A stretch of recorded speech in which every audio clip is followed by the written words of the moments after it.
Bienvenidos a Europa al Día. Mi nombre es Alejandra Lloza y estos son nuestros titulares.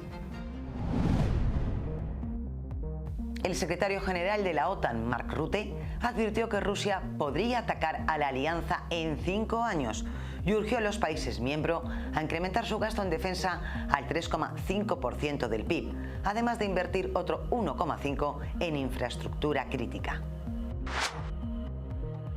El canciller alemán Friedrich Merz y el primer ministro neerlandés Dick Schoof urgieron a intensificar las sanciones contra Rusia tras nuevos bombardeos contra civiles en Ucrania. El Reino Unido lanzó el plan Tech First para capacitar a 1 millón de estudiantes en inteligencia artificial y habilidades digitales en 3 años. El presidente francés Emmanuel Macron anunció que impulsará la prohibición del acceso a redes sociales para menores de 15 años tras el asesinato de una vigilante escolar por un alumno de 14 años. El secretario general de la OTAN, Mark Rutte, advirtió que Rusia podría atacar a la alianza en 5 años y urgió a los países miembros a incrementar su gasto en defensa al 3,5% del PIB. Además de invertir otro 1,5% en infraestructura crítica. Desde Londres, Rutte alertó que Moscú supera a Occidente en producción de armamento. Su propuesta será debatida en la cumbre de la OTAN del 24 al 25 de junio en La Haya. El secretario general de la OTAN, Mark Rutte, advirtió que Rusia podría estar en condiciones de atacar la alianza en un plazo de 5 años y llamó a los países miembros a fortalecer urgentemente su capacidad de defensa. Desde Londres, Rutte pidió un salto cuántico en la estrategia militar colectiva frente al creciente riesgo que representa Moscú.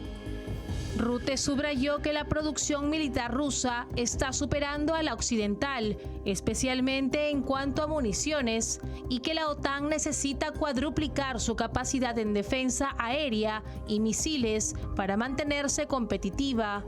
Como parte de su propuesta, instó a miembros a elevar su gasto militar al 3,5% del PIB, además de destinar otro 1,5% a infraestructura crítica, como puentes, puertos y aeropuertos con fines defensivos.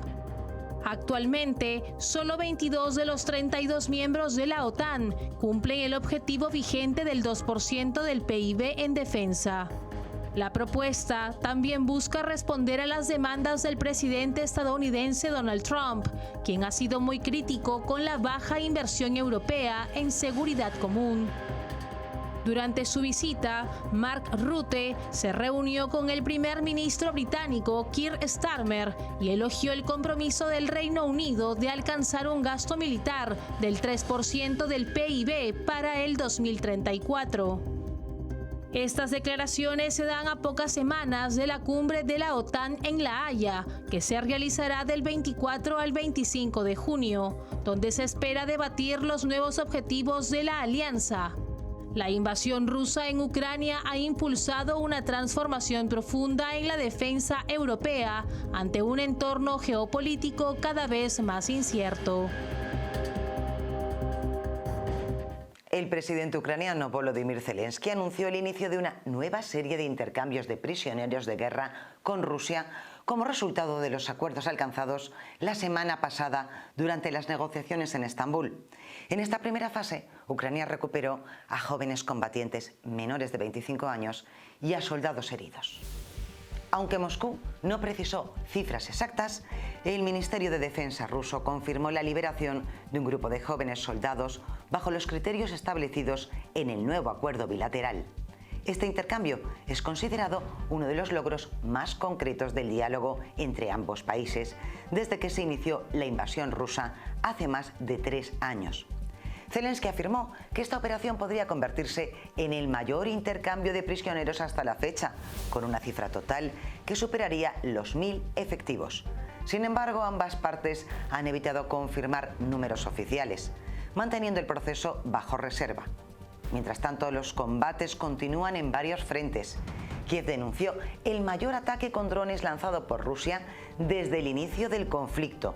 Un total de 479 aparatos fueron desplegados sobre distintas regiones. A pesar de las negociaciones en curso, el conflicto sigue marcado por una fuerte escalada militar en ambos lados del frente. El canciller alemán Friedrich Merz y el primer ministro neerlandés Dick Schoof urgieron a intensificar las sanciones contra Rusia tras nuevos bombardeos contra civiles en Ucrania. Merz calificó los ataques de Moscú como crímenes de guerra y respaldó el paquete de sanciones número 18 de la Unión Europea. Schoof, por su parte, afirmó que la paz se logra mostrando fuerza. Ambos líderes coincidieron en mantener el apoyo militar a Kiev y ejercer máxima presión económica sobre el Kremlin. El canciller alemán Friedrich Merz y el primer ministro de los Países Bajos Dick Schoof pidieron desde Berlín aumentar de inmediato las sanciones contra Rusia, tras los masivos ataques con drones y misiles lanzados por Moscú contra zonas residenciales en Ucrania. Rusia prefiere escalar antes que negociar, denunció Merz en una rueda de prensa conjunta, señalando que el gobierno alemán respaldará con firmeza un nuevo paquete de sanciones de la Unión Europea. Este sería el número 18 desde el inicio de la invasión y se centrará en los sectores financiero y energéticos rusos. Merz destacó que los últimos bombardeos rusos constituyen graves crímenes de guerra al haber estado dirigidos a la población civil y no objetivos militares. En contraste, defendió los recientes ataques ucranianos a instalaciones militares rusas, como ha realizado en la operación Telaraña en el aeródromo de Zabaleika, a más de 600 kilómetros de la frontera.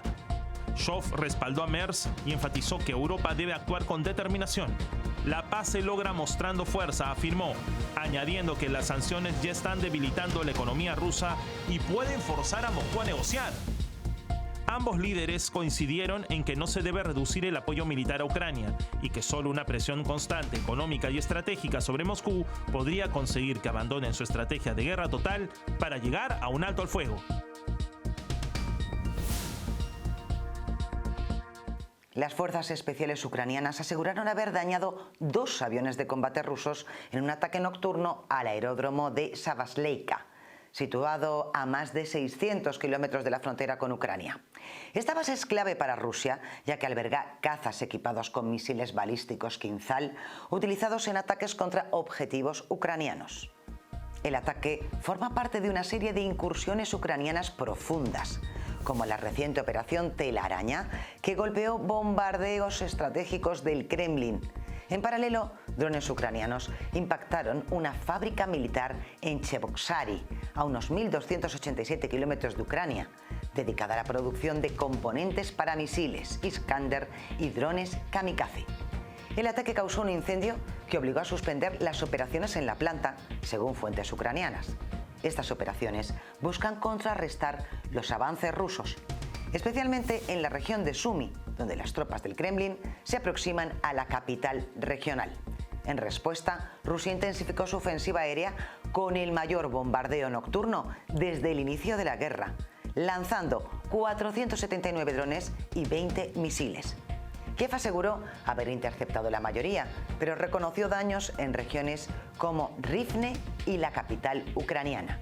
Ante el aumento de los ataques rusos, Ucrania busca responder con ataques estratégicos dentro de Rusia para debilitar su capacidad ofensiva y sostener la defensa en el frente oriental, donde los combates siguen siendo intensos y prolongados. El presidente de Ucrania, Volodymyr Zelensky, exigió a Estados Unidos y a la Unión Europea que refuercen de inmediato las sanciones contra Rusia, tras una nueva oleada de ataques aéreos masivos que dejaron muertos, heridos y severos daños en infraestructura civil. Durante la madrugada del miércoles, Rusia lanzó 315 drones, incluidos 250 Shahed de tipo kamikaze y 7 misiles, 2 de ellos presuntamente de fabricación norcoreana, contra diversas ciudades ucranianas. Kiev, Odessa, Dnipro y Chernigov fueron blanco del que ya se considera uno de los bombardeos más intensos desde el inicio de la invasión en el 2022. En Odessa, un ataque impactó una maternidad, donde murieron al menos 2 personas y otras 13 resultaron heridas. La rápida evacuación evitó una catástrofe mayor. Según Zelensky, estos hechos evidencian el desprecio absoluto del régimen de Putin por el derecho internacional humanitario. La Fuerza Aérea de Ucrania aseguró haber interceptado más de 200 drones y todos los misiles, pero no logró evitar la destrucción de decenas de viviendas, instalaciones eléctricas y hospitales. En una declaración enérgica, Zelensky pidió a Washington acciones concretas y urgió a Europa que responda con firmeza porque no hay otra alternativa. El presidente ucraniano advirtió que la pasividad internacional solo envalentona al Kremlin y reiteró que el camino hacia la paz pasa por el aislamiento total de Rusia. Nos vamos a una pausa y regresamos en unos minutos en Europa al Día.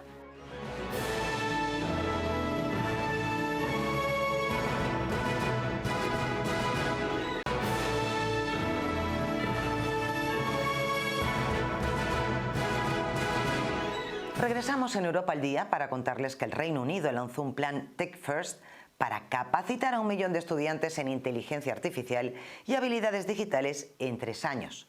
Con una inversión de 187 millones de libras esterlinas, la iniciativa incluye formación escolar, becas universitarias, posgrados tecnológicos y apoyo a pequeñas y medianas empresas. El gobierno de Keir Starmer busca preparar al país para un mercado laboral donde la inteligencia artificial será clave. Empresas como IBM y Microsoft respaldan el programa, considerado estratégico para la economía futura. El gobierno del Reino Unido anunció el lanzamiento de Tech First, un nuevo plan nacional de formación tecnológica que busca capacitar a 1 millón de estudiantes en inteligencia artificial y competencias digitales durante los próximos 3 años. La iniciativa, presentada por la oficina del primer ministro Keir Starmer, contará con una inversión total de 187 millones de libras esterlinas. El programa se implementará en escuelas secundarias de todo el país y destinará 24 millones de libras específicamente para que cada institución educativa pueda integrar contenidos formativos en IA, programación y análisis de datos. El Ministerio de Ciencia y Tecnología aseguró que el futuro laboral del Reino Unido estará marcado por la inteligencia artificial y prevé que para el 2035 unos 10 millones de empleos en el país requerirán conocimientos en esta área.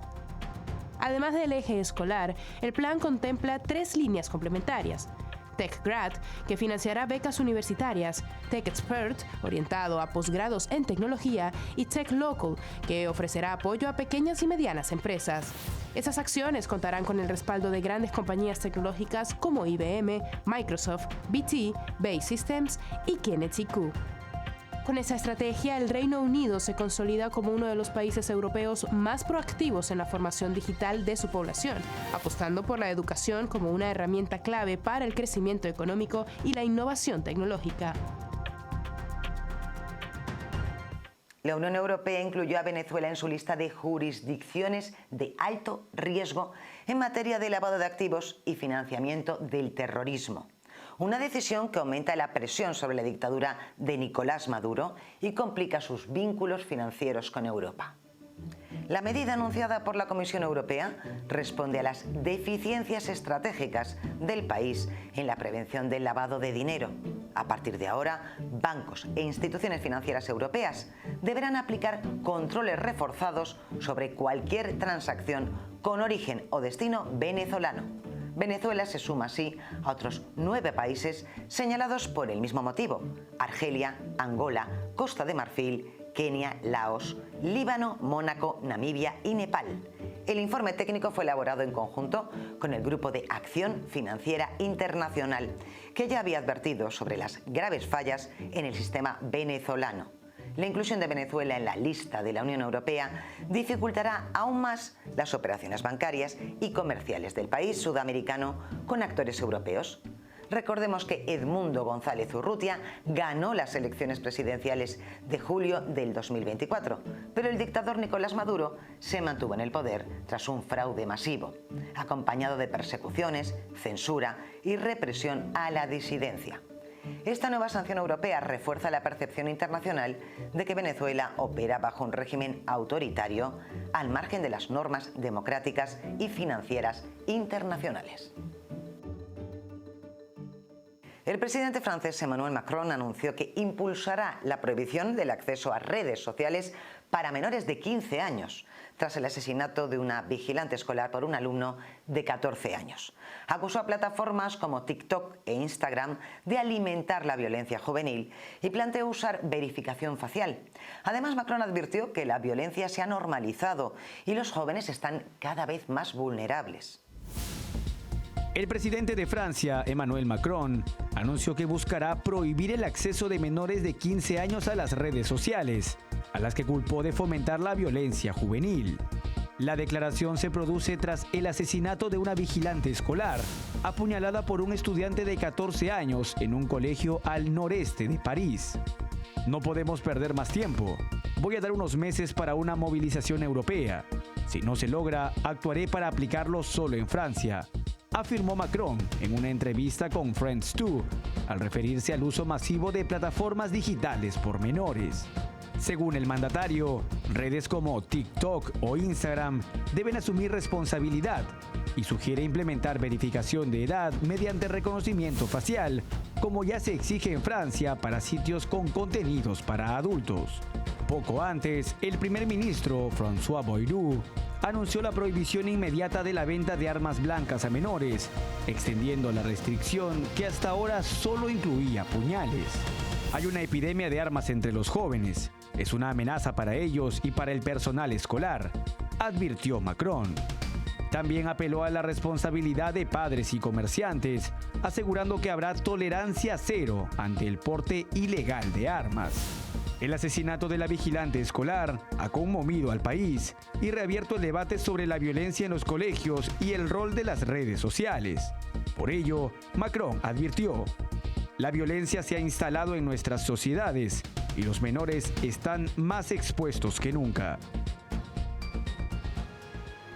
Nos vamos a una pausa, regresamos en unos minutos en Europa al Día.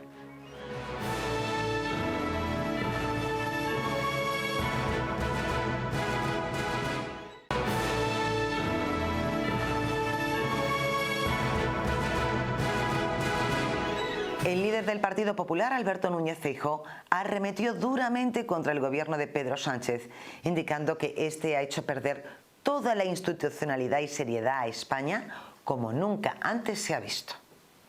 España no puede tener un gobierno en vilo por cada nuevo auto, por cada nuevo imputado o por cada nuevo registro de la UCO, como ha ocurrido esta mañana en Valencia.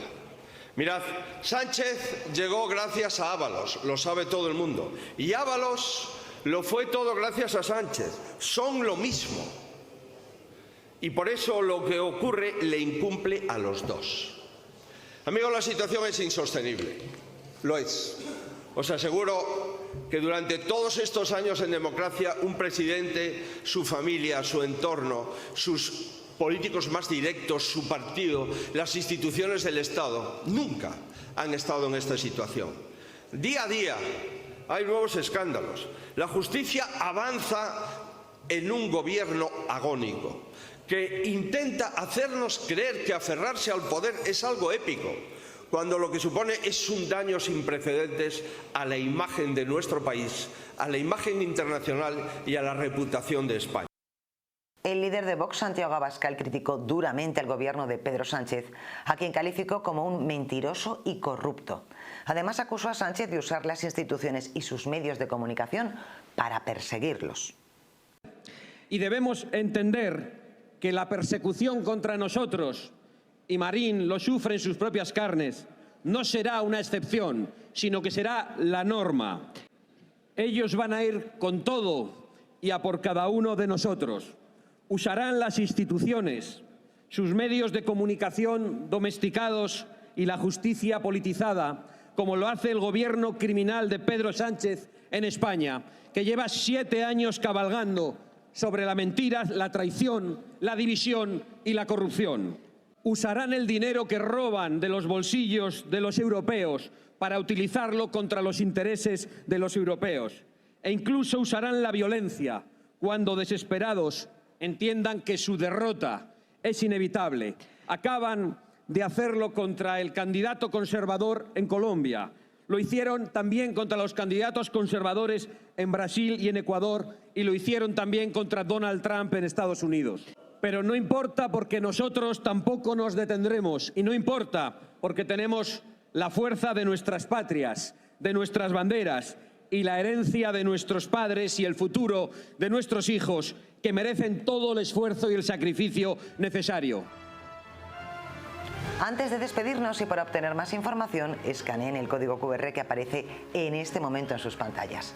No se olviden que estamos en grupotvl.com, síganos también en Twitch como TVLESP, escúchenos a través de Spotify como TVL en español y sigan nuestra señal en vivo en nuestro canal de YouTube, donde podrán encontrarnos como TVL en español. La semana que viene los esperamos con más información en Europa al Día.